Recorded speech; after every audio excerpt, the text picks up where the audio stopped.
Hello बच्चों, कैसे आप लोग। तो आज जो है क्लास 12 केमिस्ट्री का जो अगला वीडियो है जो छूटा था, अगला वीडियो पूरा नहीं हो पाया था, ऐसे से हम लोग क्या करेंगे, स्टार्ट करेंगे। तो आप लोग क्या करो, कॉपी पेन निकाल लो और वीडियो को ध्यान से देखना शुरू करो। तो हम लोग क्या बता रहे थे आप लोगों को, ये बता रहे थे H3CH CH2 CH3 concentration H2SO4 की उपस्थिति। तो ये दो प्रोडक्ट बनाता था। दो प्रोडक्ट में कौन कौन था, दोनों का नाम लिख दे रहे हैं। एक था CH2 double bond CH single bond CH2 CH3, एक प्रोडक्ट तो ये था। अगला प्रोडक्ट क्या था, CH3 CH double bond CH single bond CH3। एक दोनों प्रोडक्ट में क्या बनेगा, यही आपको डिसाइड करना है। तो इससे पहले वाले वीडियो में क्या पढ़े थे, सेट-जेफ रूल। सेट-जेफ रूल क्या करता है, वह बताता है मोर स्टेबल एल्कीन, यानी अभिक्रिया में जो मोर स्टेबल एल्कीन होता है वही फॉर्म होता है, यानी वही बनता है। जो मोर स्टेबल नहीं होता वो बनता नहीं है। अब हम आपको बताएंगे कौन मोर स्टेबल है और कौन मोर स्टेबल नहीं है। जिसके पास जितना ज्यादा अल्फा हाइड्रोजन होगा, जिसके पास जितना ज्यादा अल्फा हाइड्रोजन होगा वह उतना ही स्टेबल होगा। स्टेबल मतलब उतना ही अधिक अस्थायी होगा। आई बात समझ में। तो इन दोनों प्रोडक्ट में ढूंढो कौन ज्यादा, किसमें ज्यादा अल्फा हाइड्रोजन है। जिसमें ज्यादा अल्फा हाइड्रोजन होंगे वही उतना ही क्या होगा बच्चों, अस्थायी होगा। तो इसमें ढूंढते हैं। तो ये कैसे हुआ आपको पता है, OH गया H गया तो डबल बॉन्ड यहाँ चला गया, OH गया H गया तो डबल बॉन्ड यहाँ पे बन गया। तो इसमें ढूंढो इसमें ज्यादा अल्फा हाइड्रोजन है, वही प्रोडक्ट का निर्माण होगा। तो डबल बॉन्ड के बगल वाला कार्बन अल्फा कार्बन, इसी में हाइड्रोजन अल्फा हाइड्रोजन, ये तो पढ़ते हो ना। डबल बॉन्ड है इसके बगल वाला कार्बन अल्फा कार्बन, इसलिए hydrogen alpha hydrogen. Double bond के बगल अल्फा, इसलिए दो हाइड्रोजन है तो दो अल्फा हाइड्रोजन। यहाँ पे कितने अल्फा हाइड्रोजन है, तो दो अल्फा हाइड्रोजन है। यहाँ पे देखो डबल बॉन्ड के बगल वाला कार्बन अल्फा कार्बन, इससे जुड़ा हाइड्रोजन क्या है, अल्फा हाइड्रोजन। तो तीन अल्फा हाइड्रोजन यहाँ पे है बच्चों। और यहाँ पे देखो डबल बॉन्ड के बगल वाला कार्बन अल्फा कार्बन, इससे जुड़ा हाइड्रोजन क्या होगा, अल्फा हाइड्रोजन। तो तीन अल्फा हाइड्रोजन बच्चों यहाँ पे है। तो टोटल कितने अल्फा हाइड्रोजन है, 6 अल्फा हाइड्रोजन है। कितने अल्फा हाइड्रोजन है, 6 अल्फा हाइड्रोजन है। यहाँ पे 2 अल्फा हाइड्रोजन है, यहाँ पे 6 अल्फा हाइड्रोजन है। अब बताओ 6 अल्फा हाइड्रोजन है यानी ज्यादा अल्फा हाइड्रोजन है। जब ज्यादा अल्फा हाइड्रोजन है तो वही प्रोडक्ट बनेगा, यही बताए थे ना। जिसमें ज्यादा अल्फा हाइड्रोजन होगा इन दोनों में वही प्रोडक्ट बनेगा। तो ये प्रोडक्ट सही है, ये प्रोडक्ट गलत नहीं। यानी मतलब ये जो है ये मेजर यानी अधिक मात्रा में बनेगा, ये जो है माइनर यानी क्या होगा, कम मात्रा में बनेगा। अगली बात समझ में। तो ये आप लोग क्या कर लीजिए, मोस्ट स्टेबल एल्कीन, जिसमें ज्यादा अल्फा हाइड्रोजन उतना अधिक मोस्ट स्टेबल एल्कीन होगा। चलो ये तो हो गया। अब आपको हम एक क्वेश्चन लेंगे होमवर्क के रूप में। CH3 C CH3 CH3 CH2OH, CH2OH हो गया। यहाँ पे उपस्थिति करा दो कंसंट्रेशन सल्फ्यूरिक अम्ल, क्या प्रोडक्ट बनेगा ये आपको करना है। इसमें वही ढूंढना है मोस्ट स्टेबल एल्कीन जो होगा वही बनेगा। आगे बार उसको होमवर्क कर देगा, उसके बाद हम लोग आगे चलेंगे। चलो अब हेडिंग बनाओ ऑक्सीडेशन। ऑक्सीडेशन मतलब ऑक्सीकरण। हेडिंग क्या बना लो, ऑक्सीकरण क्या होता है, क्या होता है ऑक्सीकरण। इसके बारे में अगर हम लोग बच्चों बात करें ऑक्सीकरण क्या होता है, तो ऑक्सीकरण क्या होता है, ऑक्सीकरण दो प्रकार से होगा। दो प्रकार से ऑक्सीकरण पढ़ना है। एक पढ़ना है H+ की उपस्थिति, चाहे K2Cr2O7 या H+ की उपस्थिति KMnO4, एक ऑक्सीडाइजिंग एजेंट यानी एक ऑक्सीकरण के रूप में ये कार्य करेगा, और दूसरा दूसरा क्या कार्य करता है, कॉपर। बस यही दो प्रकार के ऑक्सीडाइजिंग एजेंट है। एक क्या होगा K2Cr2O7, दूसरा क्या होगा KMnO4। दो प्रकार के ऑक्सीडाइजिंग एजेंट है, यानी ऑक्सीकरण में दो प्रकार के रिएजेंट क्या होंगे, भाग लेंगे। समझो, इन दोनों की उपस्थिति रहेगी तो कुछ दूसरा प्रोडक्ट बनेगा, और इसकी उपस्थिति रहेगी तो बच्चों कुछ दूसरा प्रोडक्ट बनेगा। आई बात समझ में? यानी यहाँ पे अगर इसकी उपस्थिति रहेगी यानी KH+ और KTH+ मतलब अम्लीय पोटेशियम डाइक्रोमेट, अम्लीय पोटेशियम परमैंगनेट की उपस्थिति होगी तो कुछ दूसरा प्रोडक्ट बनेगा, और कॉपर की उपस्थिति रहेगी तो कुछ दूसरा प्रोडक्ट बनेगा। तो क्या बनाना, कैसे बनाना होगा, ये आपको अभी हम बता रहे हैं। चलो, तो ऑक्सीकरण में पहला, ऑक्सीकरण में जो पहला होगा, पहला ऑक्सीकरण में क्या होगा, H+ K2Cr2O7, H+ अम्लीय पोटेशियम डाइक्रोमेट, चाहे H+ क्या होगा, KMnO4, इसकी उपस्थिति होगी तो क्या प्रोडक्ट बनेगा, एल्कोहल। इसमें एल्कोहल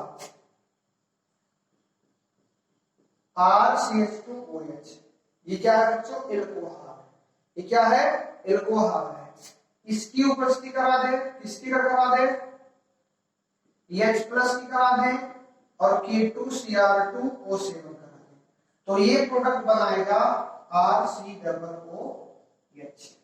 ये क्या है, फंक्शनल ग्रुप के बगल वाला कार्बन, फंक्शनल ग्रुप जिस कार्बन का एक कार्बन का है, यानी ये क्या है 1 डिग्री का, 1 डिग्री अल्कोहल है। 1 डिग्री अल्कोहल कैसे, OH के बगल वाला कार्बन है यही कार्बन पे जुड़ा है, इसलिए क्या है 1 डिग्री अल्कोहल। क्या डिग्री है, 1 डिग्री अल्कोहल। यानी जब प्राथमिक अल्कोहल का ऑक्सीकरण होगा वो भी किसकी उपस्थिति में, अम्लीय पोटेशियम डाइक्रोमेट के, तो हमेशा क्या बनेगा, कार्बोक्सिलिक अम्ल बनेगा। ये बात ध्यान में नोट कर लो, नोट कर लो। अगर यहाँ पे क्या होगा, प्राथमिक अल्कोहल का अगर ऑक्सीकरण होगा, दिमाग में रखो, अगर प्राथमिक अल्कोहल का ऑक्सीकरण होगा वो भी अम्लीय पोटेशियम डाइक्रोमेट की उपस्थिति में, चाहे अम्लीय पोटेशियम परमैंगनेट की उपस्थिति में, हमेशा क्या बनेगा, कार्बोक्सिलिक अम्ल का निर्माण होगा। एग्जांपल जैसे CH3OH है, CH3OH एग्जांपल में, और इसकी उपस्थिति हो H+ हो और K2Cr2O7 हो, तो यहाँ पे क्या बनेगा, HCOOH। इसका नाम क्या है, फॉर्मिक एसिड। इसका नाम क्या है, फॉर्मिक एसिड। एक कार्बन एक मेथिल अल्कोहल, एक कार्बन वाला फॉर्मिक एसिड बना, यानी वो क्या है RCOOH। और एग्जांपल ले ले, मान लो CH3COOH ले ले, क्या ले ले, CH3COOH ले ले, CH3CH2OH। अगर क्या ले ले, CH3CH2OH, और ये ही उपस्थिति हो, H+ की उपस्थिति हो, और इस बार क्या ले ले, K2Cr2O7, तो क्या बनेगा CH3COOH।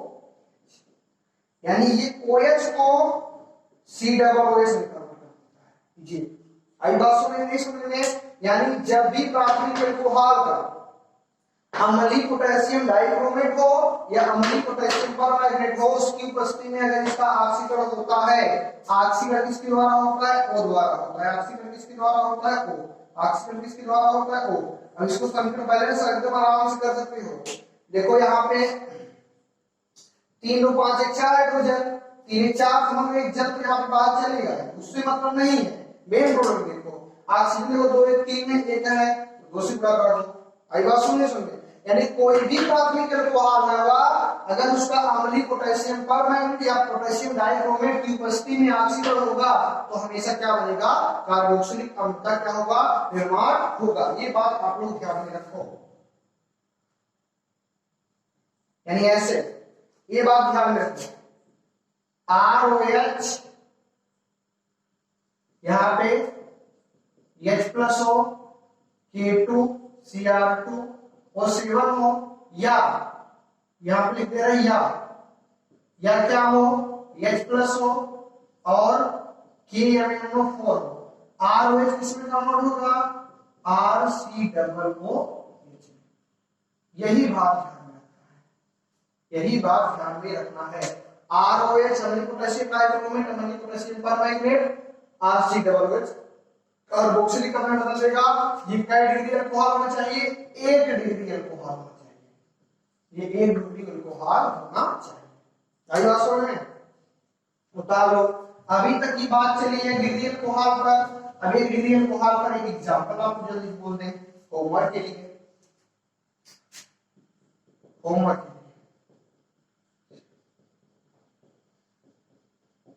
CH2OH गिव्स, यहाँ पे H प्लस है और K2Cr2O7 है। क्या प्रोडक्ट बनेगा ये आपको बताना है, जल्दी लिखो या स्क्रीनशॉट करो। 1 डिग्री के बाद बच्चों हम क्या चलेंगे, 2 डिग्री चलेंगे। अब किसी चलेंगे 2 डिग्री अल्कोहल मान लो है, क्या है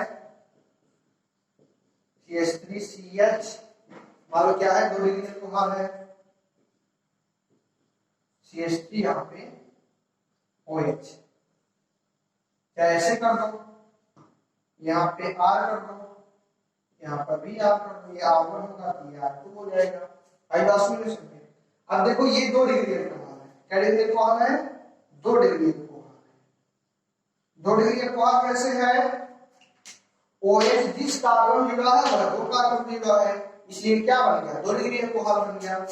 और उपस्थिति किसकी होगी, यही H प्लस की और K2Cr2O7। अभी तक बात कर रहे थे 1 डिग्री अल्कोहल की, अब बात करेंगे हम लोग 2 डिग्री अल्कोहल की। तो क्या करेगा ROH, इसमें क्या होता है, यह इसमें काम, अब देखो क्या होगा, इसका क्या होगा ऑक्सीकरण होगा। क्या होगा, ऑक्सीकरण होगा। जब ऑक्सीकरण होता है तो R1CO R2 कीटोन में बदल देता है, किसमें बदल देता है, कीटोन में बदल देता है। आप ध्यान में रखो, जब द्वितीयक अल्कोहल का, जब 2 डिग्री अल्कोहल का अम्लीय पोटेशियम डाइक्रोमेट की उपस्थिति में ऑक्सीकरण होगा तो कीटोन का निर्माण होगा। किसका निर्माण होगा, कीटोन का निर्माण होगा। यानी अगर 2 डिग्री अल्कोहल होगा, अगर पोटेशियम डाइक्रोमेट की उपस्थिति में ऑक्सीकरण होगा तो क्या बनेगा, कीटोन बनेगा। क्या बनेगा, कीटोन बनेगा।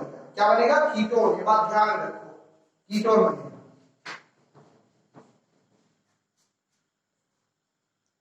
अब देखो, अब एग्जांपल मान लो CH3 CHOH, यहाँ पे CH3 कर दे और यहाँ पे उपस्थिति करा दे H प्लस का, इस बार वो ले लेते हैं KMnO4। बात वही है, चाहे जो लो। यहाँ पे क्या बनेगा, कीटोन बनेगा। यहाँ पे क्या बन जाएगा, CH3 CO CH3 RCOR। अब कीटोन में इसका नाम क्या है, एसीटोन। कीटोन में इसका नाम क्या है, एसीटोन है। इसका नाम लिख लो एसीटोन। इसका नाम क्या है, एसीटोन। ये क्या है, द्वितीयक अल्कोहल है, इसको पोटेशियम परमैंगनेट अम्ल की उपस्थिति में क्या बन गया है, एसीटोन बन गया है। इसको एकदम सिंपल है, द्वितीयक अल्कोहल की बात कर रहे हैं। किसकी बात कर रहे हैं, द्वितीयक अल्कोहल की। अब समझो, अगर इसमें एग्जांपल दे दे CH3 CH2 CH CH3, उपस्थिति इसकी कर दे H प्लस और KMnO4 की, क्या प्रोडक्ट बनेगा, ये आपको होमवर्क में करके बताना है। इसमें क्या प्रोडक्ट बनेगा, आप लोग होमवर्क में करके आपको बताना है। तो 2 डिग्री की बात कर ली, हो गया।